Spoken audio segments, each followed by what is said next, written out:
Welcome back to another episode of Inside the Industry Unfiltered with myself, Adam Smith. Pleased to say on the show today, I'm going to describe this man as a YouTuber, influencer, presenter, commentator, football owner. It is Spencer. Owen Spencer, if I missed anything out I there. do own a lot of footballs. That is true. I own a lot of footballs.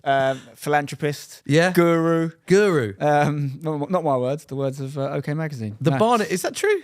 Guru. That's what they use. Definitely not. I just made that up. I thought you were joking then. The Barnet's looking fresh, I will say as Well, well. yeah, it divides opinion. Let's be honest, Smithy. Like, you know, it is what it is. Commit to it while I can and see what happens. I can always have a normal haircut. Any day I want to have a normal haircut, go and get it cut. It's done. So I'm going to just see what happens. Okay, mate. There is so much to get through with you because obviously you're talking YouTube, you're talking #United, Wembley Cup, esports, FIFA. There is so much to unpack with you. So I think it's only right to start when you started in the industry, really. When did you know that you wanted to become a YouTuber or start your career in YouTube? How did that all sort of manifest? It all started from, when I was at school, I used to do hospital radio. So I wanted to be a DJ. I used to had a little karaoke machine. I used to record my own little radio shows on my own in my room with pretend guests, and I'd do the voice of the guests. Pretend guests? Yeah, Love that. Obviously. I was like 12. Just random people come around my house. Yeah, that would be weird. And but then I got into hospital radio, so I did that. I don't even know if that's a thing anymore because radio is completely different. But that's how I used to get in. All the big radio people started there. Went to uni, did student radio, won a couple of awards. Also got banned for a term, and then also did stand up at the same time. So you were a comedian, weren't you? No one ever believes me. I've seen clips of you doing stand up. Have you? Yeah. Well, there's not many out there because I've suppressed a lot of it. Have you? But I did it for a while. I did it for like 3 years. Was that nerve-wracking doing stand-up comedy? Yeah, very much so. Certainly at the start. I bet. And then you get better, but also my issue I had, one of the reasons I sacked it off was I would do the same set. And I was doing like 20, 30-minute sets at points before I finished. Were you? So you did 30-minute stand-up? At what age were you here, sorry? That age was like 20, 21. Wow, okay. And I would go to like Student Union, Lincoln, for example, was my last ever gig. I remember it well. Yeah. And I would do 20 minutes, 30 minutes, and I would like genuinely have a very good gig. You know, I'd get paid 100 quid, barely covered the petrol. Yeah. But I'd feel great about myself. Yeah. The next night, I'd go and do the same, or the night before, whatever. I'd do a gig like Westminster, Standard Comedy Club, much older crowd, exact same set, bomb.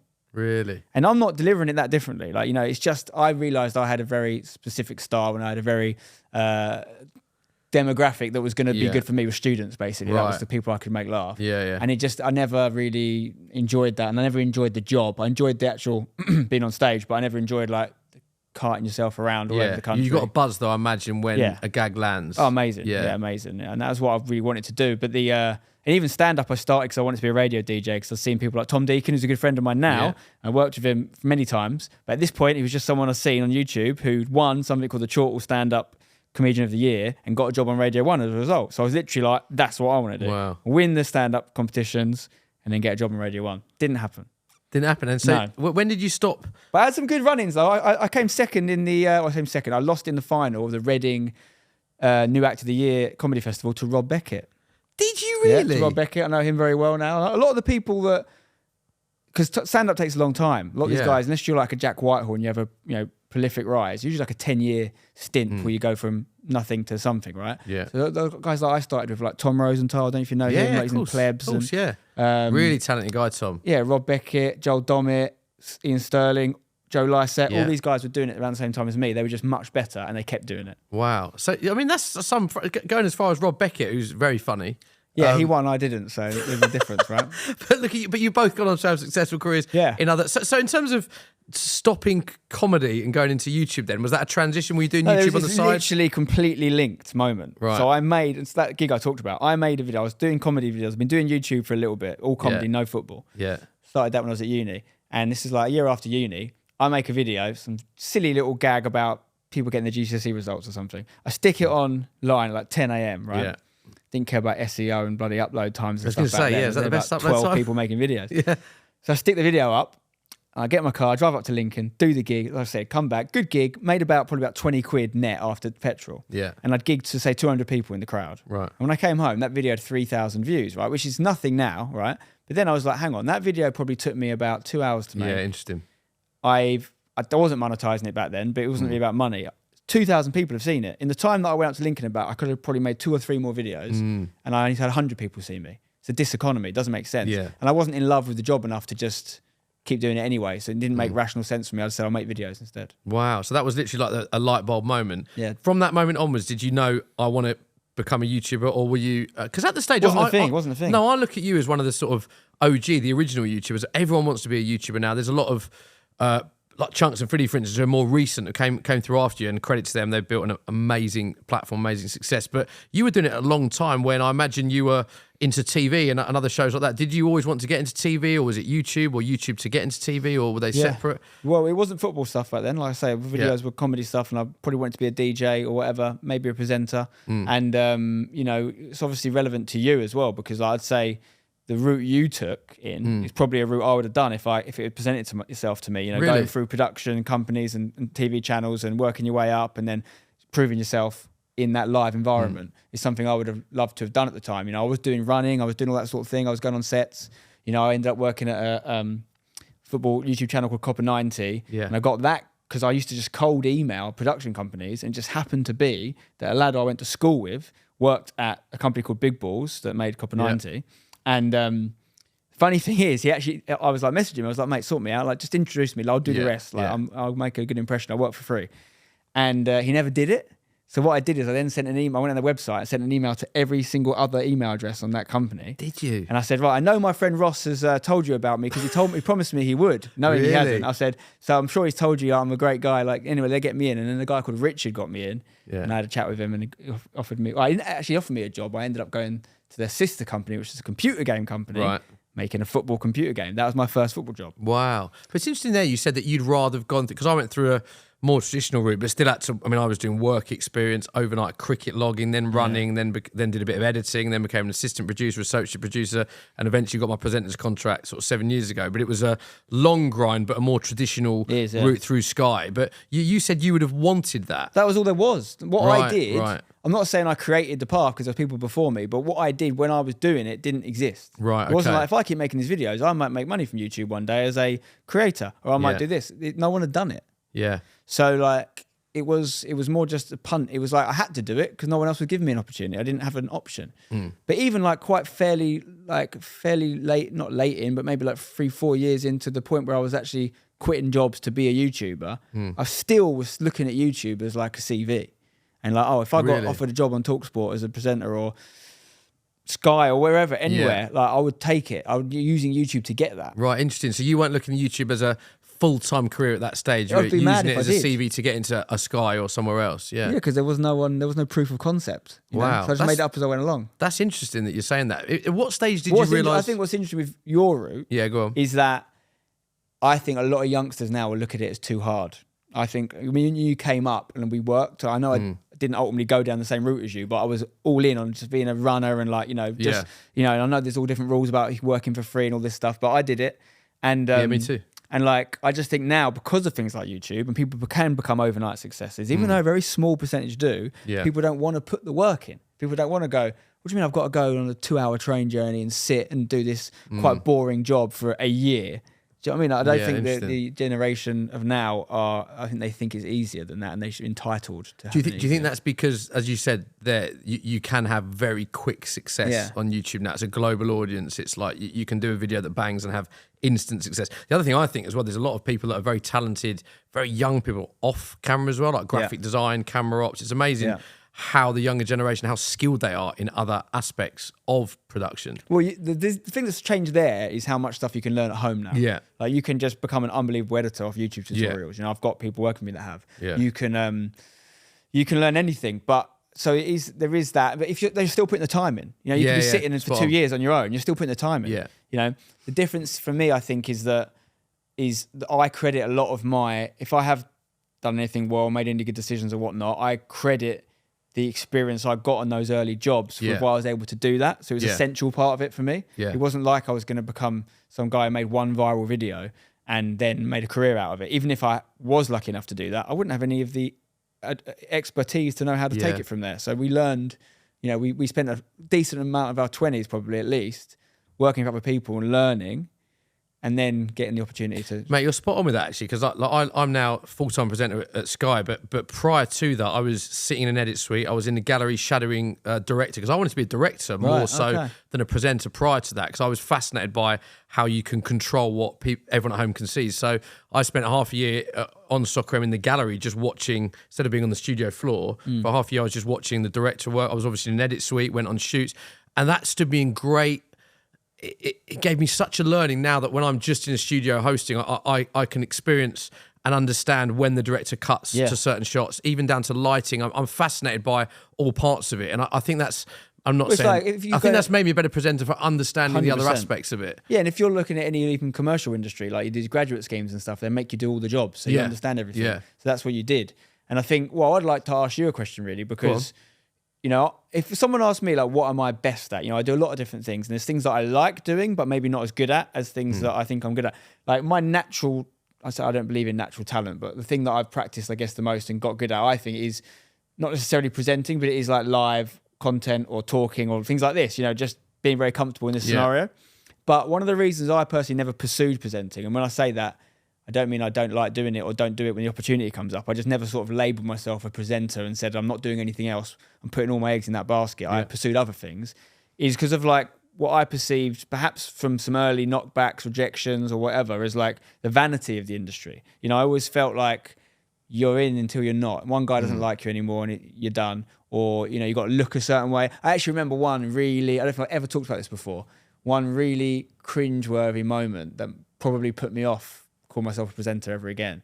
And it was, you know, rest his soul, Jamal Edwards, SBTV. Yeah. He wasn't the cringe part of it, but it was an SBTV show. They were doing a show. It was like a talent search for the next presenter. I think of the next presenter of SBTV. Oh, wow. So I would have been like 20 at the time. Yeah. I would have been doing comedy, all that sort of thing. And I went to it and it was like very like X Factory, panel of people talk to you, but obviously you're not a singer. So how do you do it? And then they get to present stuff or whatever. And I was fine at all that stuff. But then they would ask you these questions and I just hated it. It was like, because, you know, a lot of presenting, I'm not saying your part of presenting is, but you look at things like, oh, you know what? I'm confusing two things. It wasn't, I did do that, but I also did a T4 competition. Oh, yeah. And I got a few stages in. So this was to be the next T4 presenter. And this is where the cringe thing happened. Sorry, that wasn't SBTV. And I went to their things in Bayswater where they have their offices. And it was like, yeah, all the presenting bit was fine. And they'd ask you these questions. And it was like, how do you describe your style? And then by that, they meant like fashion style. Yeah. And I think I said to them something, because I was wearing like a jumper with a wolf on it. Like it's the same thing I used to do stand up in. It's just a silly, you know, fashion is not my strong point. I'm not saying it is. So I said something like that. I was like, well, I'm sitting here with a wolf jumper on, so you tell me. Like, but they were looking for models that also could talk. You know, but that's a really good answer, because you are being yourself. Well, I agree. But then I don't think that's what they want on those sort of shows. I think, no disrespect to these people, but people like the Vernon Kays and the Alexa Chungs of the world, who I look up to a lot as great presenters, very good looking. Alexa Chung literally is a model. I think Vernon was a model as well. Yeah. And it's like, that was what that, and I was like, yeah, that's definitely not me. Like, really? And I remember something, do you remember, Poet? Yeah, Poet, who's a good friend of mine, has done a lot of stuff with him over the years. He said something to me once, which really stuck. And he said, I'm not a presenter, I'm a personality. And I was like, what do you mean by that? He's like, presenters, you just read what they're told to read and do what they're told to do. Interesting. For me, if you want Poet, you get Poet, and I'm unapologetically me. And I much more resonate with that. So did that put you off becoming a presenter? That one experience, it you put thought, me off this being is like a not for me? jobbing presenter, like auditioning for stuff just so I could say I'm a presenter. Yeah, you know, and I'm not putting anyone that does that to. You know, a great example of this is a lady I've worked with a lot over the years, and I have a lot of respect for, who's brilliant. Is Rachel Stringer, right? Yeah. Rachel Stringer can present anything. She can present anything, and she does. She presents like motorsport, motorbikes, and when she got that gig, she went and learned how to ride a motorbike. It's quality is exactly what she should do. She can. I've done loads of esports stuff with her. Yeah. She was a former runner herself. Football, she was I think she came second in like the British Championships or something. Yeah, she's like, a long distance runner, I believe. Knows everything about everything. Yeah, and she would never do a bad job on any show. But then her job, in my opinion, many people, was like, someone will say, "Oh, we've got a job presenting this," you know, and she'll choose whether she wants to do it or she'll audition for whatever. I don't know how it works, and then she'll go and do that. And I'm like, no, I want to do stuff I like. So one of the reasons I've done esports for so long, is because I know about it. And I'm like, if someone said to me, "You're really good on that esports show, do you want to do the hockey next week?" I go, no, because I don't know anything about hockey and I don't want to learn. Yeah, interesting. Yeah, so that's you were saying that's a question to me. Yours, it's a long question. Yeah. So what is your question? My question is, my question is, has that side of the industry ever played on your mind? Have you ever felt like, oh, you know, I can only do this for so long until they get the next person in, or, you know, I've got to look a certain way? That was the stuff that I didn't feel comfortable. Do you know what? It's interesting you talk about that, because I think definitely the subjective side of it is a really good point, that some person might rate you or me or whoever, and another person might not rate you or me or whoever. So I think that definitely, I suppose the interesting part of it and the difficult side of it is knowing that you're constantly being judged by not so much people in the industry, but viewers the whole time. But similar to YouTube, you know, there's comments, there's all of that. So it's a difficult one to answer, really, because I've judged on whether I was good at it and not what I looked like. Do you know what? The best bit of advice that I ever had was when I started presenting. So I got my presenter's contract, was it 7 years ago now? 6-7 years ago. And it was when I was transitioning from being assistant producer, associate producer. And at that time, I was working on Soccer M, but I was doing InVision. I was doing InVision stuffs on the show. So people knew who I was within the show, because a lot of the crew members, like Tubes, Rocket, myself, were on screen, but wasn't doing any mainstream presenting. As I transitioned, I was very conscious of, how do I have to look? How do I have to stand? Where do I put my hands? Do I speak louder? And it was like, the first time I did a live show, it was all a bit daunting, having so much different advice and different opinions, because it is just opinions at the end of the day. Best bit of advice I ever got was from my director, who just said, just be yourself. Yeah. And it was when I was hosting Soccer M, because Max Rushton had food poisoning. I found out the day before, never done earpiece, hadn't really done autocue, had done interviews with players, had done sketches, had been on live TV. So I had a bit of experience, but none of the nuts and bolts of live TV. And I sort of went with a million questions. He went, just be yourself. And looking back on it, it is the best bit of advice, because the best presenters out there, you look at, in any industry, you know, you look at Chunks and Philly and KSI and yourself, you look at Ant and Dec, for people of all different ages on all different industries, the best of them are just who they are. Yeah, exactly. You know, you speak to Chunks, he's exactly the same off camera that he is on camera. Yeah. Ant and Dec, I've not met them, I've not worked with them, but they are, by all intents and purposes, exactly what they're like off camera to on camera. So that's the best bit of advice I've ever had, is just be yourself. I actually received something very similar. The advice I received was, talk to the camera like it's your friend. And to the point where my intro in videos now is still, all right, mate. That's the whole point. I said, well, I used to say, all right, mate, how you doing? That's how I would greet you if I walked in this room right now. That's where it came from. So I went, all right, mate, how you doing? Yeah. Literally because someone told me to talk to it like it was my friend. Yeah. Go on, give it a little. I was like, all right, mate, how you doing? Like, do you know what I mean? It becomes a bit, but it's real. Yeah, I love hearing that, actually. It's fascinating, because in answer to your question, I actually absolutely love what I do, and, you know, was working up for so many years to do what I do. And I think the real thing that I take is what I'm doing is, I'm so passionate about it. Even when I have long weeks, I'm doing something that I love doing. I'm sitting down with, like yourself today, with players, and I always try and be myself in everything I do. So I do love what I do. But similarly, the path that you've taken has been incredibly successful for where you're at now. But going back to that time in your life when you said you were looking at it as a CV perspective to get into either presenting or a different path, when did you realise it could become a full-time career? There must have been, was there one video, one moment? I don't think there's one video. I think it was even though you're very kind to say like it was like an OG or whatever, I still think there's people before me. Like actually when I was working at Copper 90, someone we worked with a lot and I got to know was JJ KSI. Yeah. And he was really the front runner for me. Also like kind of like the kingmaker. Like anyone that worked with him or touched him grew and had a career basically as a result, you know. And Copper 90, the channel we are working on, like got massive numbers as a result of him, you know, being in the videos. Do you think that's solely because of JJ, or a huge factor was down to you having KSI? There's a million things going on at Copper 90, but in terms of our deal with him was literally not just for him to present the videos, but to share them. And every video he shared. Back then, sharing a video on YouTube was a completely different thing. All he had to do was like it. Yeah. He liked the video, and it went into the feed, and it could be like 300,000-400,000 views like that. You know, it's a crazy time, and YouTube's changed so much, man. I always remember, like, bear in mind, if I make a video now, you know, I do YouTube very differently now, but I'm talking about my channel, like Spencer's FC. If I make a video now, it might get a similar amount of views to a video I'm going to talk about from maybe 7-8 years ago, a West Ham vlog video. But the way people interact with social media is so different. The amount of content available to you at all times is so different. I remember we were doing a West Ham vlog, walking down the road with my little brother Saunders. You know, we all work in the industry, and I said, "My Saunders is starting a channel. Can you go and subscribe to him? You've seen him in my vlogs before. Go and sort him out." And I could get the number wrong here, but I'm pretty sure he had something like 50,000 subs like that. Wow! Right? Like just from one call to action on your vid. If I do the same call out now for the same amount of people watching, it's going to be nowhere near as much. And there's a million different reasons for that. Yeah, it might be that, you know, people don't want to listen to what I say as much. That's what the critics will say. I do. But no, I think what it actually is just like, oh, mate, first of all, I subscribe to so many channels now. It's not as interesting to me. Second of all, what does subscribing even do any more on YouTube? Because your algorithm, what you're getting fed is much more based on what you've been watching rather than what you subscribe to. And yes, people just don't listen as much. People won't be like, back then it was such a simple time. What do you think is the key to your growth? Because you're just pushing 2 million subscribers on YouTube. Well, I've been pushing it for a long time. Yeah, okay, 1.95. But you're very, you have been, haven't you? Yeah. Yeah, but it doesn't go up. It doesn't go up or down. Why is that? I don't know. No, I think the honest answer to that is that I have, so on certain platforms like Instagram and YouTube, I have like really decent followers. And I think a lot of them came from certain specific things, like the Wembley Cup. Yeah. Wembley Cup was a massive thing, obviously. Yeah. A handful of other stuff. And I think what's interesting is they don't unfollow.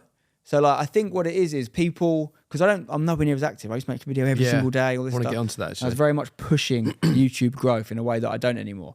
But I think it's just people are and could be wrong, but I think people are just interested in what I'm going to do next and what I do and what I've done. So they don't unfollow. And also don't post a lot. If I posted Instagram pictures every day, they probably would unfollow because they'd be like, we don't care about you anymore, mate. You don't make those videos. That's the reality of the world, isn't it? But on YouTube, I still make videos, and I think there's certain videos that I make that are very popular, like Premier League predictions. I've been doing for like 10 years. Like, people come back and watch it still. So, but I also think people probably don't unsubscribe in general. Yeah. Because that's true. You've got to find the channel and actually click unsubscribe. Like, so well, what's the secret to your success though, in terms of growing that channel? And because steroids.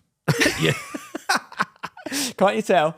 I don't know, mate. There's a load of things. There's no magic sponge, but I think you are very. I'm going to big you up here. Like, I've worked with so many different influencers, YouTubers. Your knowledge of the space, and I think one of your biggest strengths is understanding when change is needed and when platforms change. Look at Wembley Cup, which we'll come on to, #United when we come on to, is like, you've got an amazing ability to sense when the industry is changing and change content or strategy around that. Is that a fair comment? I think, I mean, it's very kind, again, the words you use, but I do think a strength of mine is like pattern recognition or whatnot. And I find that in all the time, like even the way people speak, like I realise, he does this a lot. And I'll say, have you noticed this person always does that? And they'll be like, no. And I'm like, he definitely, and then I'll see it. It's like, I don't know what that means for my brain, but I think with context of career stuff, it's like, I just sort of, funnily enough, I think I watched a lot of TV growing up, a lot. I'm not saying it's a good thing, but I did. What sort? Go on, give us some kind of stuff you watched. I just sort of,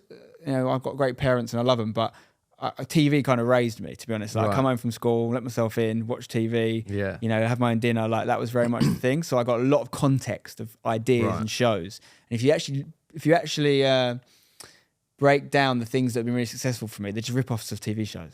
Really? So Wembley Cup is Soccer Aid for YouTubers. Right. Wheel of Fortune is Wheel of Fortune for FIFA. And that's just the tip of the iceberg. I did loads of other things as well. And I'm not saying, I've ripped them off. I did, but I'm also saying, like, there's no new ideas, right? It's just actually taking an idea that worked and giving it to a different audience. That's what I did, really. I put my own little spin on it, sure. But I came up in a time on YouTube, and particularly with FIFA, where there wasn't a lot of, like, I wouldn't say my stuff was premium, but like a lot of effort going into these shows. I treated them like TV shows. Little things now that seem nothing, because the content quality of YouTube now and production value is through the roof, right? Way beyond anything I ever did. But at the time, even just like if I was doing a FIFA show and it involved me, let's say Forever Blowing, I had to use West Ham past and present players, right? So rather than just say that, I would go to a printing shop and I would get physical cards printed out, and I had my little Slazenger pot of destiny, which was a tennis ball thing, and I'd put the pots in there, the cards in there, and I go, who am I going to get now? Oh, I'm getting Paulo Futre. That's great. And people went mad for it. It's so simple, right? But no one was doing it. And then just little things like that, making the extra effort, wearing a bloody top hat and like a silly suit, and I was presenting Wheel of Fortune. Yeah, you loved the prop, didn't you, in the early days? I think people realised I was taking it seriously. Yeah. And they got on board with it. I still can't believe how many people watch that stuff, even now. Really? Like, I'm talking about videos of me playing FIFA on like FIFA 18, and they still watch it all the time. It's crazy.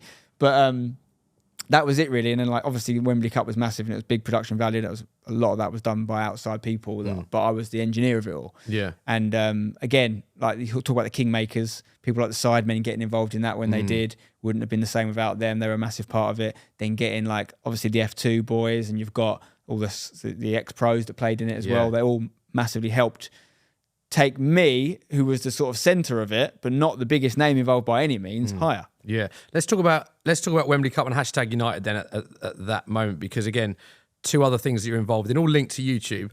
Hashtag United, where it's at now, is phenomenal. I mean, I've got 6 years old, is that right? It's nearly 8. No, 8 years old, sorry. Yes. We were 7 and a bit. I got that wrong, 8 years old. Remind us the league that you're in. Right now we're in the Isthmian Premier League, or Premier Division, which is the league below the Conference South. Wow. 2 leagues below the Conference Prem, 3 leagues below League 2. And you've got a women's team that play in the... Women's team are top right now of the National League Southern League. It's the third tier, so below the Championship. Third tier, so if we win the league, we go into the Championship. We have to go full time. And you've got an esports team as well. We're an esports team. That's we just announced recently there's quite a few changes happening in that scene. But yeah, we've been doing esports since we launched hashtags for 8 years. So you've got an esports team, women's team, the potentially a pro women's team, non-league men's team. You get thousands of people that come to your ground. You've got a whole content team of people that produce content to stream. I mean, in terms of where that started, that was just you filming you and your mates having a kickabout originally. Yeah, I mean, it was and it wasn't. Like, it was deeper than that in terms of what we were trying to do with it. Did you always have a goal to... But you must be honest. Did you think you'd ever get to this stage this quickly? Because he's not being 100% honest, right? So, like, go on. I had done the Wembley Cup. I wanted to do football content on my own terms. So it didn't require loads of other people to turn up and make it do well. What can I make myself? Yeah. And I'd already filmed a load of stuff with East Thurrock, which is the non-league team that my dad was the physio for. It's where I got the manager, who's still manager now of hashtag. That's where I met him, all this stuff. And so I'd filmed like non-league content before and all about that. And there was an opportunity, actually. There's a club who sadly don't exist anymore called Thurrock FC, and they had a ground and everything. They'd just been in the National League South, and they'd flopped, gone bankrupt, whatever. And my brother and I were like, should we try and buy that club? Should we try and buy that club and make a documentary series of us running non-league club? And like, much like Wembley Cup, which is all underpinned by EE sponsorship, you pitch it to the brand, they put the money up, you make something. It's like, let's go and pitch it to EE or another brand and say, you can sponsor this content. YouTube is running a non-league club. It would come in at the National League level. Like, can you imagine, like, the noise that would have made? We're talking like 2015, 16, we had this idea. Yeah. And we didn't do it because basically we felt there was an opportunity to make something ourselves. We knew if we took over a club, we'd always be the custodians of that club that's 100 years old. And, if we were doing something, we wanted to experiment a little bit and try different things. And we knew we'd get accused of ruining the club and all that sort of thing. Right. So let's go in. More of a risk factor, you think, with that? We're going with our own team. No one can ever have a go at us because we made the team. Yeah. So and then we also were still of a playing age, and we loved playing football. Yeah. And I loved playing with my brother and our mates. So we're like, is there a world where we actually use our YouTube audience to create a brand, for want of a better word, a following around a club that actually is not playing in any league, and then take it into a league? So that was the thought process. And there was also a thought process there, which was, can we create a business? This is still at a time when we thought that YouTube might be a bubble and it might burst. Yeah. What do we do if everyone just stops watching me tomorrow? Don't think I was going to get cancelled necessarily because I wasn't really doing anything bad, but who knows these days? I probably said something in a video that will get me cancelled. It was more so just what if people stop watching? What if a new platform comes out and no one watches me on there? Yeah. So how do we future-proof that? How do we create a business that can employ us if all goes wrong, that we enjoy working on? Because I always wanted to do something I liked. Well, what's my dream job? My dream job was always running a football club. I didn't want to do it then. My idea was I'm going to have, because I didn't think I was skilled to do that. It was, I'm going to go and have a massive career and work really hard and make a load of money. And when I'm 60, I'll buy a club. Oh, that was always your goal, it was almost the thing. Not as a career. It was my thing I wanted to do when I had money. Yeah, I get you. Like all of us would, right? I love playing Football Manager, like obsessed with the game. I want to do it in real life. Yeah. And we had realised there's maybe a world where we can shortcut it and we can create a club and we can run it now. And that's how it happened. Wow. I'm not saying I knew we were going to go in the Essex Senior League and through that league and all that. But, everything was... There was always a plan. Well, what is it? Similar to about your channel, but on a much more unique scale, because I don't know anyone else who started what hashtag is now. In terms of what is the secret behind hashtag? Because it's all very well having that idea, but in terms of the promotions, the amount of people that watch, the esports team, the women's team, I mean, it is just incredible what you've built. How long and difficult were those conversations, and what is the secret behind that success, would you say? I mean, it's incredible to the outside world, I think. But if you understand non-league football, it's actually very logical. Like, I'm a very logical person. I don't waste time on things that can't be done. Right. So I knew very much that level of football, the level we're at now. That's the team I'd been following. East Thurrock, my dad had been there doing it for years and years. I knew exactly how much it costs to play at that level, all those things. So I'm actually writing a book about it now called The 5-Year Plan, because it was 5 years. I had a 5-year plan. Once I got into non-league, I wanted to get to the level we're in now in 5 years. We got there in 5, 3 promotions in 5 years. Technically, we actually overperformed because 1 year was cancelled because of COVID. Yeah. So we actually did it in 4 years. Yeah. And we merged with a women's team, which we also got promoted. So we actually got 4 promotions in 4 years rather than the 3 and the 5. Yeah. So we over-delivered. But that was all based on getting to the Isthmian Premier League. Why get to the Isthmian Premier League? Because it's a good level of football. You can get loans from good teams, as we currently have. You know, it's a level we can afford to be at. I knew how the brand deals we were getting, which underpins the club. I thought, you know, can we continue to get them or grow them as we grow the club? Yeah, okay, how much is that going to bring in? What's the average cost of running a club at that level? Beyond that, you're in the National League or National League South. You're talking much more overnight stays, hotels, long journeys, more players on contract, way more expensive. Can we afford to be at that level without significant investment? You know, literally me still running it all. Probably not. So we wouldn't be a good team at that level. So I want to be a good team. So let's get to that league and then we'll get a new plan. And we did it. So yeah, it's incredible, but it's all based on logic. It's based on, we won the first step with 0 budget. No one got a penny. Second year in the Essex Senior League, people were getting £30 a week. It wasn't covering their petrol. We won it. You know, there's teams in those leagues spending 5-6 times that and not even getting in the top 3. There's a lot of people wasting money in football. Is your strategy different, am I right in thinking, to other non-league clubs? Well, I imagine a lot of non-league clubs, it's gate receipts is a huge part of their income, whereas I imagine for you, you obviously stream the games. You've got a huge following. You've got the fan base as well. Brand deals because of the relationship you have with brands yourself. Is your strategy slightly different to other teams in your league? Completely different. Obviously, we need to get better at the football part of the business model. You know, as we ground share, so we get our gate receipts. We don't get food and bar revenue. So our landlords take that. So if we had a massive FA Cup run and 2,000 people come to a game, it's the landlords that are making the real money there, especially because FA Cup, you have to split the gate receipts with the other team. So yeah, we don't do well in that. Yeah, we get okay crowds that are above average for our level, but most of our fans are nowhere near us. You know, so if we do a little tour like pre-season, we always try and travel. You know, we went to America and some. We had like 7-8 people in hashtag shirts around the game. Like, why are you in North Carolina? What are you doing? Yeah, amazing. Like, we could go to Edinburgh and get much bigger crowd than we get in Essex because we don't go there often. Essex, we play every single week. Yeah, interesting. Go to Edinburgh, we'll have 500, 600, 700 people turn up. And that's because they've never seen you. But hashtag is well, I suppose it's a global club, isn't it? Because it's not geo-restricted, your content. Anyone can watch it anywhere, effectively. No, we reverse engineered football club. Most football clubs are around for 100 years. They're good locally, then they get good nationally, then they win divisions and they win all these things, and then they build the brand. And talking about your club, Tottenham, Arsenal, Chelsea, whoever, they then start spending money so they get bigger in China or bigger wherever and do that. We're big in China. We already are. We're big in there, but we're not necessarily big in our own backyard. Yeah. And we don't have those local fans that make all the money other teams make. So that's something we've got to work on. But I prefer our way. Our way is much better, in my opinion, because we actually are sustainable. We don't lose money. What's been some of the highlights, would you say, of your journey? Because obviously you've had players that have played for hashtag that have gone on to be professional footballers. I mean, that must be one of the biggest buzzes that you have. Yeah, Scott. Yeah, I love that. It's a great part of what we do. It's not just footballers either. Like, we find a lot of talent, you know, and like off the pitch as well. People that work us, we find a lot of them we found through the football hashtag academy series, and they don't end up playing for us. They end up working for us if they've got a bit about them. Yeah, we've had players that have gone on to higher levels for sure. I think that's a great advert for what we do because it's not only a really good platform. I'd say better than even the level above us. If you want to be an ambitious player, better to play for us than it is to play for a Conference South team that people aren't watching. Why do you say that? Just because of the eyes and ears that are on hashtag United? Like, I mean, there's so many managers out there that their whole scouting network is watching our videos. Wow. They just see who plays well for us, who plays well against us. Not many teams in our levels are filming games like we are. Certainly not putting them out 2 days later for hundreds of thousands of people to see. If you're a young player, then it's unbelievable platform, content-wise, not just that we shoot the games, the way we shoot them well on multiple cameras. Yeah, you do. You get good content. Yeah. And then also, it's a great training ground, like in terms of media training and being under the spotlight, getting, ripped to shreds in the comments if you have a bad game. Like, I'm not saying that's a good thing, but it happens. So you have to get prepared for that if you're going to be a professional footballer. We've got the lad on loan from Chelsea right now who it's not very. We're in the second non-league club ever that Chelsea have loaned a player to. Wow. And ever? Yeah. You say? And they don't loan to non-league often. So how does that work? Are you in direct conversations with Chelsea about this player? How that one came about actually is from the player. Right. So essentially, he was going to get loaned out to our level, and he was going to maybe go to another club. And he said, "Well, if I'm going to that level, send me to hashtag because I watch the videos."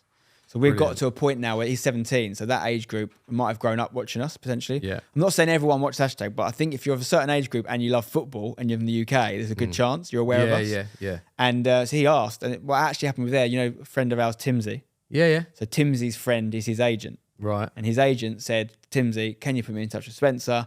Ted would like to go to hashtag. So I talked to his agent, and then we did with Chelsea. Wow. So we actually got a physical, you know, contract with Chelsea.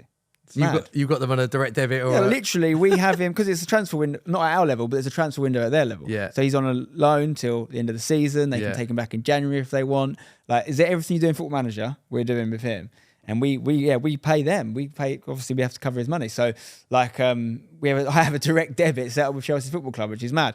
And he's actually missing the next few games because he's on England duty. He plays for England under 18s. Played yesterday actually. Amazing. Against Belgium. So great lad, by the way. 6'3", so confident. You know, as a goalkeeper, 17, you wouldn't know it, but you think, oh, non-league's going to rough him up a bit. Lots of balls into the box. He handles everything. He's great. He's going to be a good player. I expect him to do very well. Yeah. Can I talk to you about some of the misconceptions or the criticism you received from the, I would say, the outside YouTube space, so the non-league football community? Because I remember there being a lot of eyes on hashtag when it entered the football pyramid, but some negativity as well from sort of the wider football community. How was that, and has that changed in recent years? Well, it's the name, isn't it? It's the name. It all comes down to the name. People hate the name. Still now. How many times can you say the name? Yeah. Hashtag United, you know. It boils people's blood. Go on, explain. But what people don't know is you talk about secret sauce. That is the secret sauce of hashtag United, the name. Don't care what you say. You can hate it, that's fine. You have an opinion. I don't hate it, but I'm not saying you do. Yeah. But I'm saying I'm talking to proverbial. So why the name then? Because it's not because a local area or a town. Right? I'm from Brentwood in Essex. There's a team called Brentwood Town. Let's say I call my team Brentwood Athletic. Yeah, got you. Use the language. You wouldn't give a fuck, would you? What does Brentwood Athletic mean to you? Yeah, it means nothing. You. But you've got an opinion on hashtag United, don't you? You've got an opinion. You might like it, you might hate it, but you've got an opinion on whether that should be the name of a football club. Yeah, it's outside of the norm. Exactly. Yeah. I always remember people talk about Ronaldo and how he get booed, you know, when he goes, because he's good. They're booing him because they want to get in his head. They ain't booing the player you've never heard of. Yeah. So it's better in football to have everyone have an opinion about you than it is for them not to care. Because whether they want to beat you or watch you lose or they want to watch you win, they're watching. How do we pay for everything? For people watching. So it's the whole point. And as soon as I meet someone, I've got no problem if, you know, an old boy, a traditionalist, doesn't like the name, he doesn't think it's a proper name, there should be a geographical thing in it, whatever. I tried to register hashtag as an actual city. It didn't work. Did you? Because of that? But I didn't really. But I've got no problem with them at all. Respect them. I come from traditional non-league. I get it, yeah?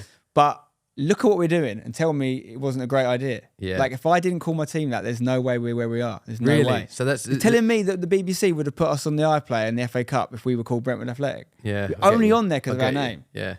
And loads of people only know about us because of our name. So I've got no ties to the name. If there's a reason to change it that's going to help the club, I'll change it in a heartbeat. But I've never heard a compelling one, including when the FA told me to change it. Did they? Yeah, they said you have to replace name in your name. And I said, where's Port Vale? Because it's not a place. Is that your reply? Yeah. Brilliant. And I said, where's Marine, who played you lot? Yeah. It's the name of a hotel. Yeah. And they were like, oh, right. We're going into a league with a team called Fire United, named after fire, an element. And we're going against a team called Lopez Tavares, which sounds Portuguese because they got all Portuguese players, but it's in the name of the owner. Yeah. But you're telling me I've got to change my team that's 2 years old and we've got hundreds of thousands of fans already under that registered trademark brand name. They can be Fire United and Lopez. We can't be hashtag United. Do one.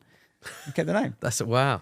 Amazing story that. And you're more polite than that. You're polite. No, much politer. Yeah. But I wasn't going to change it. And the perception must have changed then. Going back to the second part of my question. So it's what I mean. I imagine now there's a lot more respect from, because people understand what it is, right? You have to be around, you have to earn it. You get a few promotions, people start to realise to take you seriously, which is not always a good thing because they're then prepared to play you. And sometimes it's good to be thought of as a joke team and you surprise them. But now going back to what I was saying, if there's an old boy who doesn't like us because of our name, it's not a problem for me. I just know he's not our audience. Yeah, you don't get it. Yeah, you could hate it, but you could still get it. Do you know what I mean? Like you could be a 20-year-old lad and think, oh, it's not for me, but I see what you're doing. That's fine. That's you understand. Is there negatives to you streaming your games though? Because on a much lower example, but my Sunday League team, Oxford Royal, Sky Sports actually used to film our games. Yeah, I remember, Right, called Sunday League Messi. And we did it when we started. We didn't think it would take off, but some of the views were on like nearly 1 million views or 500,000 views, and people really enjoyed the content because it was just Sunday League. But what we had to do was we had to say to the referee, the opposition managers that, we're bringing cameras down, is that okay? Because it's going on Sky Sports YouTube channel. We had to get everyone to say so, and everyone was great with it. But what we found was with Sunday League is that we only played at Sunday level, Surrey Prem level, so it was all right. But whenever we were filming a game, we told the opposition, they turn out with 21 players. So it's like the opposite. And everyone wanted to beat us because they were Sky. So obviously it's at a much bigger level for you. So you must find that it's a lot of teams cup finals when they play you is what I'm getting at. Now we're not so much, because now we're getting to a proper level. Like there's teams that they don't care about us. They've got their own stuff going on. Fair enough. Like, teams in our league, like Hornchurch, their manager was managing Cardiff last year in the Championship. Wow. He's now manager. Steve Morrison, I believe his name is. He's played for Millwall. Yeah. Yeah, he's manager of Hornchurch. Now cracking guy at Wembley back in the day, Steve Morrison. There you go. Yeah. You've got proper players, proper money, way more intent on doing their own thing. When we were in the lower levels, that was certainly the case. When we were in like step 6, you're talking about a level of a lot of players mostly aren't getting paid. They would miss a game because they were going out with their mates the night before. They would miss a game because they just were doing something else. Yeah. They'd never miss the hashtag. Yeah, exactly. They'd always make sure that calendar was marked, play hashtag. And we'd play everyone's best versions. I go and watch a lot of other games as well. I do a lot of scouting and a lot of watching. And I'll go and watch the game. And this is not just my opinion. A lot of people involved in hashtag share it. And you'll watch a player or a team and think, nothing about them. They're no good. And they turn up against you and you're like, what? Isn't the same guy? Who are these 7 players that weren't there last week? No, it's the same players. Yeah. They're just better. Yeah. They're so much better against us. And it's just mad. But that has lessened, I think. And it also lessens when we haven't spent never more than 2 seasons in the same league. Yeah, that's amazing. So when you actually spend more time in the league, you're not the new thing in town, are you? So they get used to you. Maybe they lower their guard a bit. But when you're in a new league, they're like, all right, we've got to beat these YouTube mugs. And all that stuff comes up again. How far can hashtag go realistically? Men and women's team, like what is the ceiling? Do you have these discussions? Do you take it year by year? I mean, because there must be so much planning that goes involved, all the logistics, and I mean, I know from working in football, there's the stadium issues as well, and like when you go, you have to develop. We still haven't got one. That is the biggest issue. What is the ceiling for hashtag? Like, do you have? There is no ceiling on a hashtag. If you're talking just purely logically, there's plenty of precedent of teams. I mean, probably the biggest precedent of what maybe we'd love to do is probably like an RB Leipzig, and I don't mean that in the sense of their brand. I mean that in the sense of they literally climbed 9 divisions and they ended up being one of the best teams in Europe. Yeah. So it has happened before. Not actually happened in England very much in terms of that level we're at, like Wimbledon, Luton, come from non-league, but obviously they're much older clubs. So there's 2 answers to that question. What's the ceiling on hashtag? Limitless, depending on who comes and helps us. There is a ceiling on us as we currently are, because it's still really just me, Right. So like I'm not that 60-year-old that made a silly amount of money and then bought a football club. I literally am running the club based on what the money it generates. And there is a cap on that, obviously. The only way the model we currently have could get us to the Premier League would be if in each promotion the views doubled, because the costs go up and the views don't necessarily go up. And even though people love the fact and they're sticking with us on the journey that we've had, how many promotions we've had, it doesn't necessarily, it's not like when you go to the Championship to go to the Prem, you get 100 million. Yeah. We won the first year, we got like 100 quid if we're in that league, And like every level we go up, the costs double, but the money coming in doesn't. Yeah. So for us, that's why I said the plan was always to get to this level. For us to now kick on, it's very, very, very achievable and plausible for us to be a professional football club, women and men, for us to get in the EFL, for our women to get to the Super Leagues. All very doable, but someone's got to give me some money. Yeah. So with that investment, though, that is possible. Of course it is. It's the whole beauty of the English pyramid. It is possible for anyone. And ultimately, there is variance. There is things like Moneyball, which we try to do. We don't spend as much as people think we do. We really don't. That's why we're still in the position we are. But ultimately, if you look at the trends of who wins leagues and gets promoted, it is who spends the most money. Yeah. So I've always looked at it as, you can't guarantee you're going to go up every year. Anything can happen in football. But if you spend the most, if you have the ability to spend the most in a league 3 times in a row, you're going to probably win that league at some point, right? So then you just do the maths. What's it going to cost? There's an amount of money that pretty much guarantee you Premier League football. It's a crazy amount of money. It's way more money than I'm ever going to see or touch in my life. But it doesn't mean that we're not ripe for someone else to come and do that with our club. Wow. The thing about us is like, and we're having conversations about it now and stuff, investment. The thing about us is there's no point putting us in the same conversation as like a Wrexham or a Southend. These guys are, Southend's just been bought. It's my local team. Wrexham, obviously, we know what's happened there.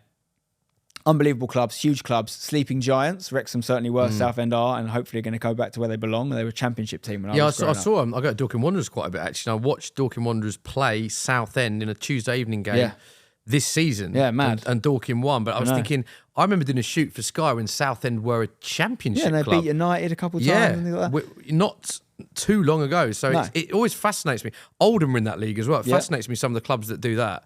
No, how Southend quickly have you to can get rise back to it. and fall as well. And that's when the scary part. someone comes in and puts some money into it, they're going to get the fans back. They're going to get 10,000 plus in Route Tour again, like they haven't had for a while. So that's great. And if you want to invest in a traditional football story, we're not the guys at all. Because you can buy a team in our league a lot cheaper than we'd have to buy hashtag. Yeah. I'm not saying hashtags for sale. I'm saying, obviously, realistically, the amount of money we would need to get to those divisions, I'd have to give up some serious control. Yeah. Because it's how much it's going to cost. So what we are is a completely unique story in football. There is literally not another one of us in football, the world.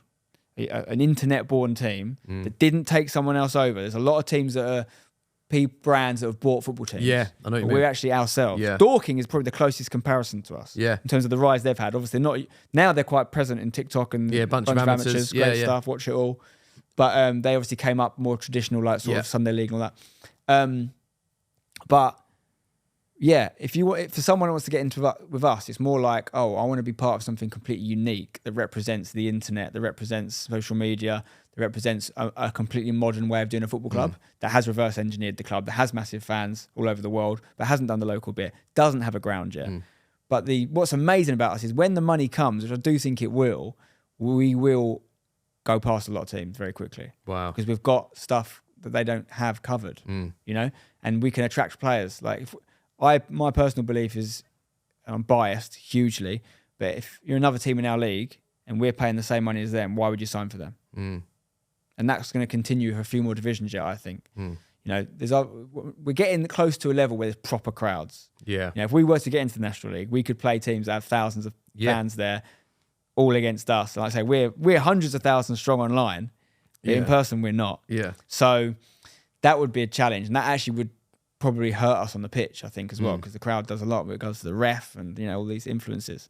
So that's something we've got to fix. I'm much more incentivized to get us a ground and grow the club's community locally than I am to aim for a division. Interesting. Because I think I can do the first bit myself. Whereas if I start fixating on getting to the EFL and my whole life is based on me either succeeding or not achieving that, I think I stop running a sustainable football club then, don't I? I start being like everyone else, just throwing money at stuff to try and get somewhere because it's going to solve, it's going to make me happy if I get to League Two. It's not, because then I want to get to the Premier League, wouldn't I? Yeah, I want to win the interesting. Champions League. Yeah. So I'm going to have to be more aware of the journey and just enjoy it and do what I can handle. Wow, mate, it's fascinating to see the journey you've been on and where it can go. It sort of brings us nice into Wembley Cup as well. It's sort of I always think of Wembley Cup and hashtag sort of hand in hand, even though they're different. But hashtag I've played at it. Exactly, yeah. Wembley Cup playing 18,000. 34, the biggest one. 34,000, the biggest one. 34, then we had 22 a couple of times. Tell us about how that sort of started and how proud you must have been playing at Wembley Stadium with. Go on, give us some of the names. YouTubers and players. Yeah, we've all against Steven Gerrard, Trezeguet. Perez played, did he? Perez twice, played with us twice. Carragher, Kluivert, JJ Okocha, David James, William Gallas, Robbie Fowler. There's a few others I'm forgetting. That's just Wembley Cups, yeah. And then obviously some of the influencers that played, had huge names. Obviously the Sidemen boys have played. JJ's played in it. Chris MD was a regular, played in every single one. Yeah. Anyone that was sort of, the F2 boys, Freezy, anyone that was a sort of football influencer in that time, in those 4 years we did it. Yeah, it was the biggest of its kind at the time in terms of YouTube football, wasn't it? I mean, do you think that sort of paved the way for what the Sidemen are doing now? Do you look at yourself, and because what they've done now is absolutely phenomenal. I was at the last game, I know that you were working on it. Yeah. Do you think look at yourself has been a huge factor in where YouTube football is at now? Yes and no, because they played in the first Wembley Cup, and if they didn't, it wouldn't have happened. So they're That's a bigger very honest. part of it than me, I would say. Yeah. Like someone else could have come up with the idea and wrangled the brands to support them, but the Sidemen made it good, I'd say. Yeah. So kudos to them. That's why I loved getting involved in their game still. I've played in one of them. I've commentated the last couple. Yeah. Epic. The numbers are ridiculous. You know, until this one just gone, Wembley Cup, the third Wembley Cup was the biggest football event YouTube had ever done until that most recent one. We had 34,000. They just got 60 at London Stadium. I had to be involved, obviously, West Ham. So I love it. I love those boys. I can't say enough good things about them. But I think what it probably did is I used to talk to them loads because I'd come from a production background and I'd worked in it, understood how it worked. I'd produced shows that JJ was on, completely. And I used to say to these boys, 10 years ago, I said, you got to get like a producer. You're living in the same house, editing all your own videos. Just get someone in that can wrangle you to be way bigger than you are now, because you'll just go and go and go because you've got so talented and your work ethic is unrivaled. But you need someone whose job is just to get the videos done, all that stuff, so you can be more creative. And at the time, they were like, I get it, Spen, but we have to edit the videos. And I was the same. I edited all my videos for a long time until a lot of YouTubers say that, don't they? That they want to have complete control and edit that. I hear that from so many of them. I think that's less common now, though, because I think now people are seeing, everyone knows the guys that, like Con, you've said. Yeah, we've got Con on here. All the guys that make their videos, they're all like characters in themselves. Yeah. And it's so clear how the Sidemen have been able to just extrapolate everything they do and grow it exponentially since they got people helping them. Clear, right? They've got brands. They've got multiple things. Oh. They couldn't have done all that on their own. Yeah. So I was saying to them even 10 years ago, that's where I think if I had any influence, and I'm not saying I have, but if I had any influence on those boys, I think it was, and Josh was always the one who was the brains of the operation, Zerka. I'd be like, get some boys in to help you, move the lad into that house, make the videos, and everything will grow quicker. And I think they did eventually, but I don't think they did for another 3 or 4 years after that. But I can't take any credit on the Wembley Cup stuff because those boys made my YouTube career, I would say, really, because made your career. Yeah, because if they didn't play in that Wembley Cup, it wouldn't have happened. If I couldn't, how it happened is I had the idea. The original idea is I wanted to take a team of YouTubers to Vegas to play in this football tournament I heard was in Vegas. And I was mates with all the boys because I'd worked with them and I was full-time YouTuber by this point. We used to go to Gamescom and all this stuff together. So I was like, lads, leave it with me. I know how this industry works. If I can find a really fun football thing, we just want to play football, right? Yeah. Will you do it? And they were like, yes, of course. So I went and pitched to YouTube and I said, look, I had contacted YouTube and I was like, what brands can we get to sponsor this? And we met with like Snickers, I think, and a couple other brands, but EE had Wembley. Yeah. So they were like, you want to do Vegas? So you thought about Wembley? And I was like, well, no, because I didn't know Wembley was on the table. But I'm obviously but keen. I'll take it. So we come up with this idea called the Wembley Cup and it became about 2 teams. It all came from there. So I was the one, pulling the strings behind the scenes. But if I couldn't have said to EE, I've got the Sidemen. Although JJ didn't play in the first one, famously. Yeah. He was filming a film with Casper Lee at the time. But I've got the Sidemen. They probably wouldn't have gone for it. Interesting. So they're the ones. So that's the pull of the Sidemen. I wanted just to elaborate on that in terms of just the pull of them and how big they are. Without them, you might not have got Wembley. You might not have got the brand. Hashtag. The numbers wouldn't have been there. Does that affect? I mean, does that literally have an effect on everything? Your followers, your subscribers. I think I was the first Wembley Cup. I think I was the 4th most new subscribers generated in a 2-week period in the world. Wow. I went from like 100 to 700,000 subscribers in about 2 weeks. And you put that solely down to the Sidemen? All the Wembley Cup, which is inherently the Sidemen, 100%. And it all comes from JJ originally. Yeah. He's the start of it all. Because he was there's a lot of great talented guys in the Sidemen, but I'm sure they won't disagree with me in that. Like he is the linchpin of it. But it's everything. Even hashtag, was all the stuff I said about how I wanted to create a football team and all that stuff. That was all based on the success of the Wembley Cup. I knew people would watch football stuff on my channel, so that proved it for me. So it's all down to those boys, really. Wow.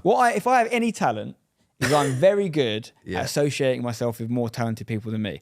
That's everything I do, including on the pitch. You look at hashtag the first few years, we were not a bad side. We played your Sky Sports team. Yeah, we did, yeah. But I weren't the best player. 3-2, close game. It was a good game. We were one of the 3-2. better teams for sure, yeah. Yeah. But like I was nowhere near. I was like, towards the end of my time playing in the team, I was probably the worst player in the team, I'd say. But I had mates who were good. And my brother's good, and his mates are good. He is a good player, brother, isn't he? Yeah. Do you take that? You said you've always done that. You've associated yourself with more talented people. Well, shouldn't everyone do that? Is that in everything Why you do? Why would you hang then? out with people less talented than you? Okay, maybe in that conversation, in that group of people, I had a certain talent that was different to those boys. Yeah. But what am I trying to achieve? I'm trying to make a football team cool. I'm not going to call my mates who are good at fishing. I'm going to call the best people I know who are good at football, and I'm good at making friends with those people. And I think I can lead people and lead people in a certain direction, but not by example. Yeah. I'm not sitting there going, everyone do what I do on the pitch. I'm like, guys, do what I don't do. I'm going to tell you what I think you should do.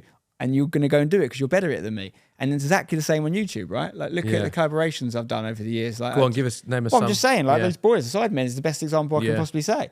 You know, that YouTube, I wouldn't say is a single talent because a million different things, and you can do YouTube a lot of different ways. But when it comes to numbers, those boys were way bigger than me and always were and always will be. And rather than like, you know, try and copy them, because I've got no interest in copying people. So like, what can I do that my skill set is good at that involves them helping me? So I've got to find something they want to do. And that was the key to collaboration. Still big on YouTube, but the early years, it was all about collabs. Yeah. And it was like, what can I do for the bigger channel? What a Copper 90, that was what we had to think. Or what can I do with Vsauce, huge channel? Like, what can I do with whoever? Is it money? Sometimes it was money. Yeah. Is it, I'm going to make a video they want to make, I'm going to pay for it, or I'm going to put all the production together and take their stuff to a new level, because at the end of it, they're going to push to another video we made on our channel. Yeah. So what can you do for the other person? And I think that links to people that want to be in the industry as well, and anything in life. You know, what can you offer that they need?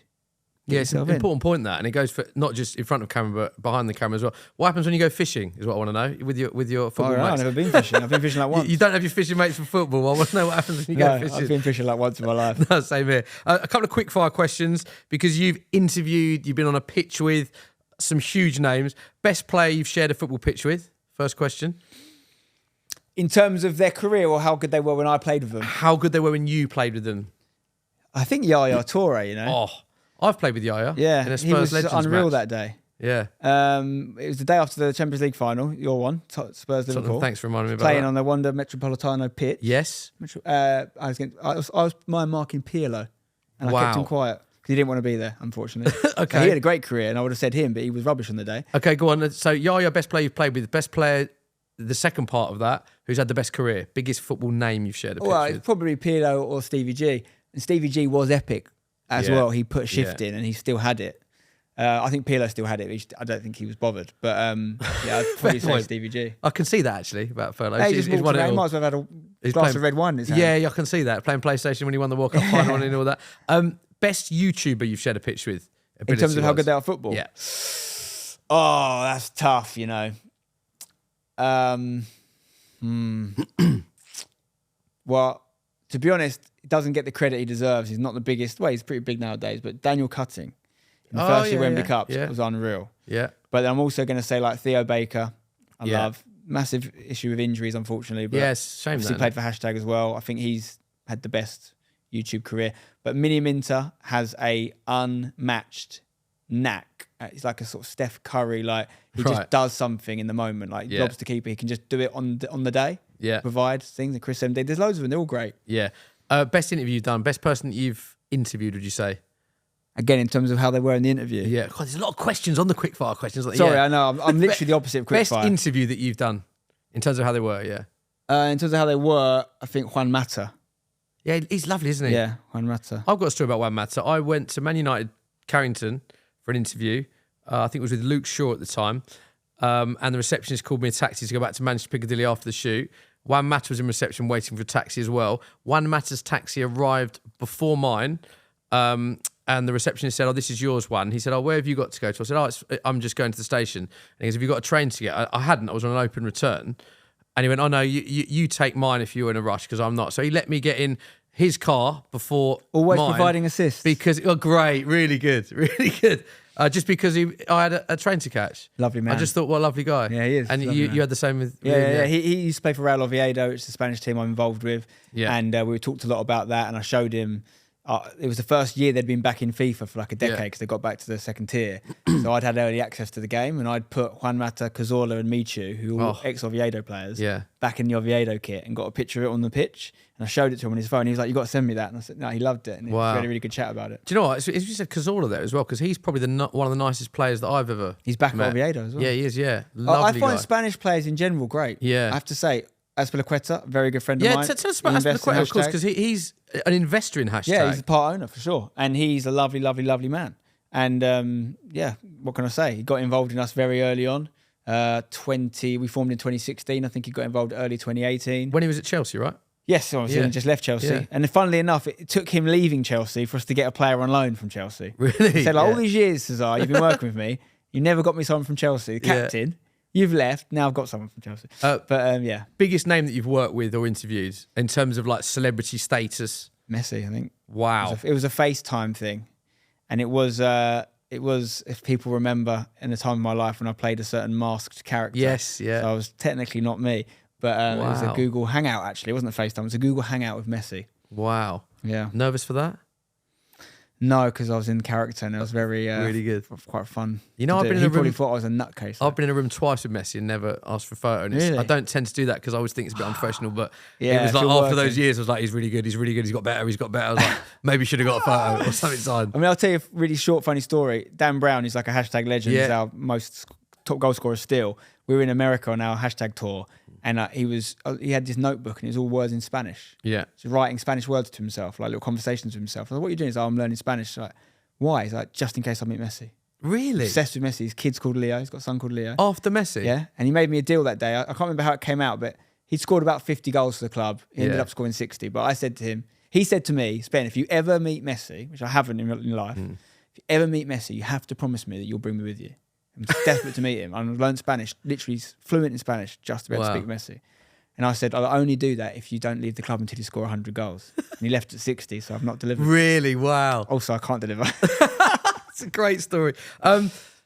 In terms of what you're doing now, I mean, there's so much going on. So anything you can tell us in terms of, obviously, you do your presenting. Yeah. Esports, which Sidemen game as well, commentating on that. How was that experience, by the way? Amazing. Like, the numbers those boys get in terms of viewers and charity, what they make for charities, phenomenal. Yeah, amazing. And to do it at London Stadium, full house, like mad. Was that more special for you, the fact that it was at West Ham? Were you nervous for that because it was your stadium? No. Not at all. I honestly don't get nervous. I think stand-up is the reason, honestly. Yeah. I would say to anyone watching, even if you don't want to do stand-up, do stand-up. Even if it's just an open mic gig, because once you've done that, it's like ice baths, you know? You do ice bath in the morning, so everything else is easier afterwards.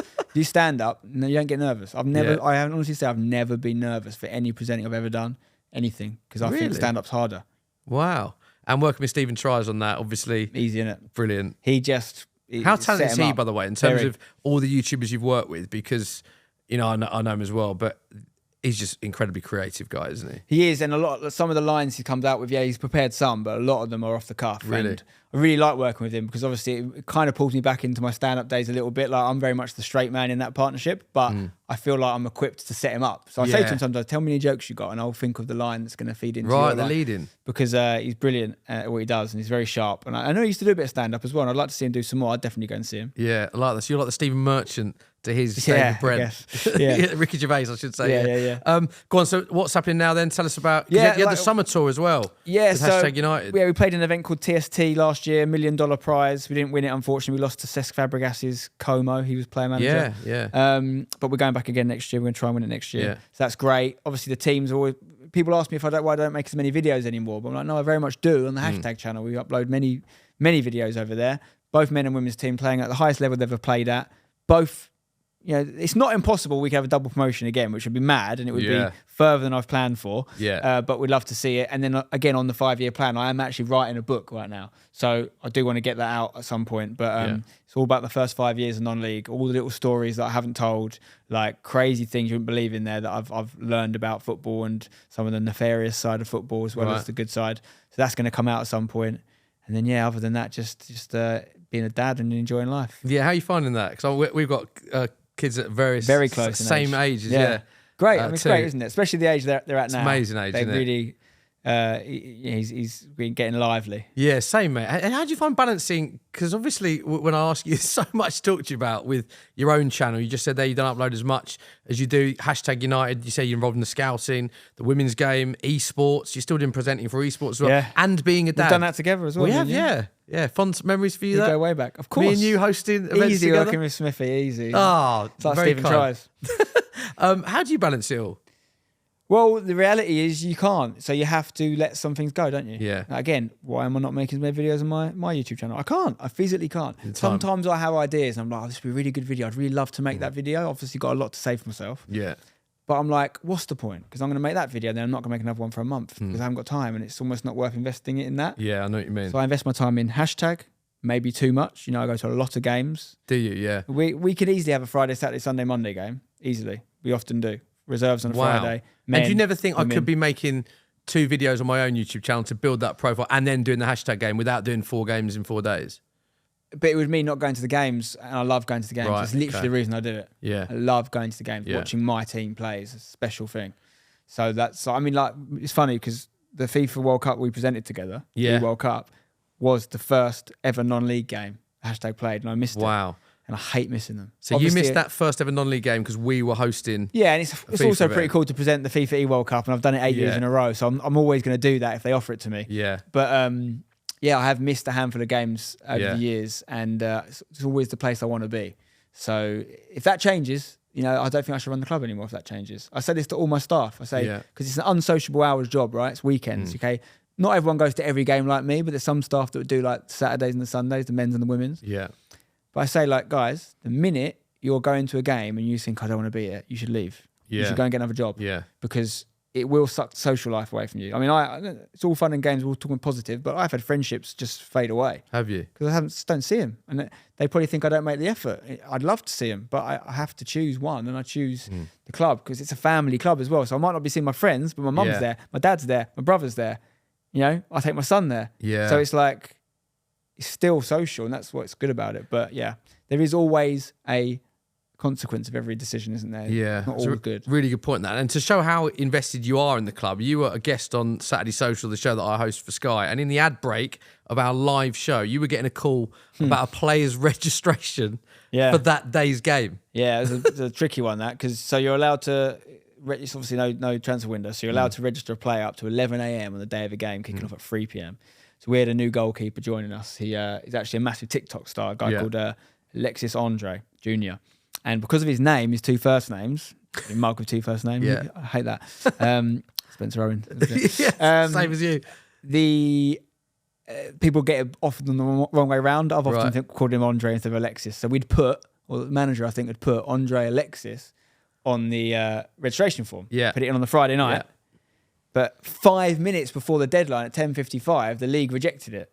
So we had 5 minutes to fix it. And the manager rang me because I'm the one that does the little electronic. And it just happened to be an ad break of a live show that you were on. Yeah. I still didn't sort it though. I got someone else to do it. But they were on the coach on the way to the game. He's just got this rejection. He's like, I've got 5 minutes. We wouldn't have had a keeper. We didn't have a keeper on the bench. Wow. So that's the sort of stuff you deal with in non-league, which is not something you'd like to think happens at the top level. Well, imagine that. With speaking of non-league and everything, what is your take of Wrexham and the fact that Ryan Reynolds and Rob McElhenney are so invested in their journey and their story? Because that is another incredible story, isn't brilliant. Like, listen, anyone that comes in and takes an asset, a community asset like that, and improves it and gives the people, something to enjoy every weekend is an amazing thing. And they've done it literally. If there was a textbook written on how to take over a club and be good owners, they've followed it to the T. So I've got nothing but respect for them. They were actually at the TST event we played as well. So they're doing it perfect. I think there's a lot to be learned by them, and there is probably a commercial angle to it. They have. I know that a lot of the money they've spent has been provided by Disney and the production company money they've made in the documentary. So it's genius in that respect. I understand that side of it too. And I think probably what will happen, might be wrong about this, but they'll probably end up selling the club in 5 to 10 years.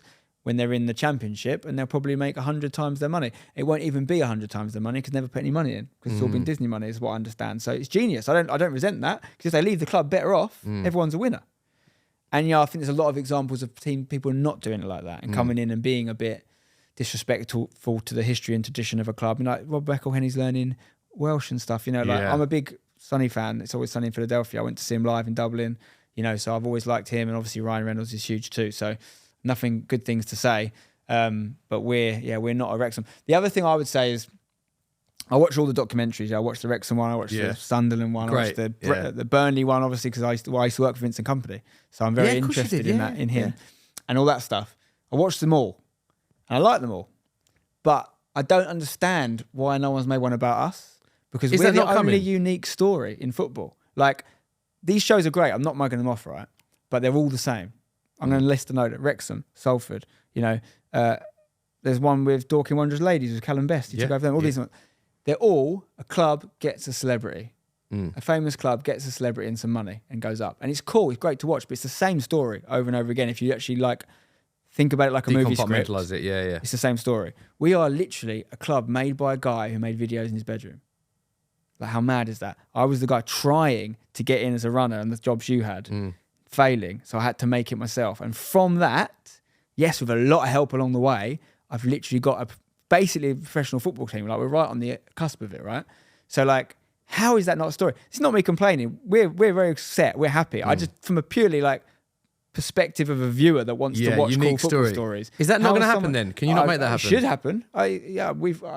We haven't tried very hard on that front, but I think they should be coming to us personally. I think there should be a bidding war for who gets to tell the hashtag story, because it's just so unique. And we also are so transparent about the way we run the club. You know, Seb and I just made a video recently talking about our big esports decision. You know, when we sold an esports player before, we talked a whole video about that. We're on Sky Sports talking about that. You know, any big decision made, we had a massive negative issue last year with our kit supplier not paying us, and we lost a lot of money through that. And we told everyone of our fans exactly what had happened. They're all in the loop. So I don't know. I'm biased again, but I think it's a completely unique football story that should be told to people that aren't aware of us. Yeah, I totally agree. I'd love to watch that. Just finally, Spencer, what's next? A lot of fingers and a lot of pies. Yeah. Where do you see yourself? What's the aim with everything? Your channel, hashtag, I think it's all presenting really, in the next 5 years. Yeah, when it comes to business stuff, it's all hashtag for me. It's like, it's just getting that, what it needs to thrive. So it's either on a smaller level, a stadium, and maybe go professional at some point,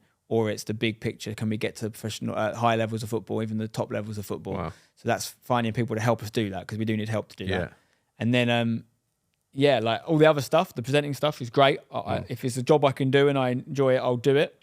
But I personally think the key to any success I have in that is I don't care. When I say I don't care, it's like I'm very fortunate to do these jobs and I genuinely love them and I'm appreciative of it.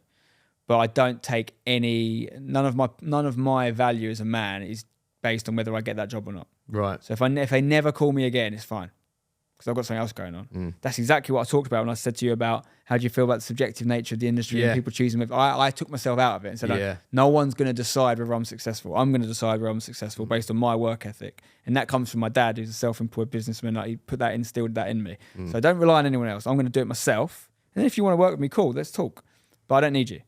And that's sometimes a bit lonely, but is what's got me here, I think. So all the other stuff is extra. It's just hashtag and family for me. They're my things I care about, like that I have to do well at. I love that. Really, really good note to end it. And just last question we ask everyone, advice that you'd have for people starting off in the industry or learnings that you've had along the way. What would you like to say?